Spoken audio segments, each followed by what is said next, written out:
tersangka penculik anak di Desa Ramasari, Kecamatan Haurwangi, Kabupaten Cianjur berhasil diamankan oleh kepolisian Bojong Picung dari amukan warga. Kemudian tersangka langsung dibawa ke Polsek Bojong Picung demi keselamatannya.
Dari kejadian kemarin yang dugaannya pelaku penculikan anak itu ditangkap dan dikeromas oleh warga.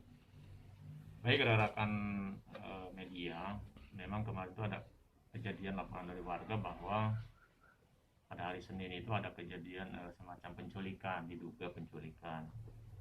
Namun setelah tertangkapnya pelaku di seputaran TKP juga, ya ternyata sebenarnya bukan penculikan, karena memang dari keterangan yang diduga pelaku ini sebenarnya bukan penculikan. Ya berawal dari kronologis hari Senin itu tanggal 13, kurang lebih setengah 1 siang ya, atau 12.30, korban itu minta diantar ke bengkel dengan alasan seperti itu. Diantar ke bengkel, namun pada kenyataannya bukan ke bengkel, naik sepeda motor malah berkeliling-keliling di daerah seputaran Cianjur, salah satunya ke Jangari, kemudian ke Carincing, di daerah Mande sana, ya Kecamatan Mande.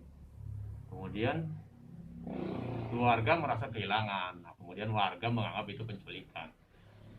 Nah, pada saat kemudian Poldes kalau tidak salah mengumumkan melalui media sosial Facebook, kemudian pengumuman itu dibaca oleh salah satu pengurus masjid kalau tidak salah di daerah Sukaluyu. Pada pukul 16.30 korban dijemput di daerah Sukaluyu karena oleh pelaku itu ditinggal di masjid, salah satu masjid di Sukaluyu.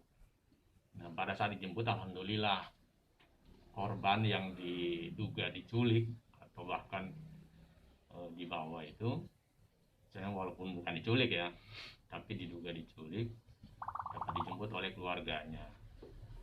Nah, pada saat jam 8 ya tepatnya jam 8 malam atau pukul 20 WIB, korban dijemput oleh keluarga.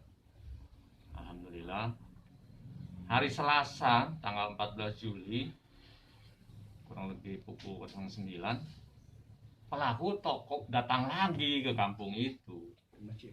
Ya. Ke masjid ya. Jadi pelaku itu datang lagi. Setelah datang lagi kurang lebih pukul 09 untuk menjemput korban pada saat itu diturunkan itu. Kemudian pelaku diamankan oleh petugas masjid. Ya, karena mungkin dikenali kan, berdasarkan laporan-laporan dan ciri-cirinya dikenali.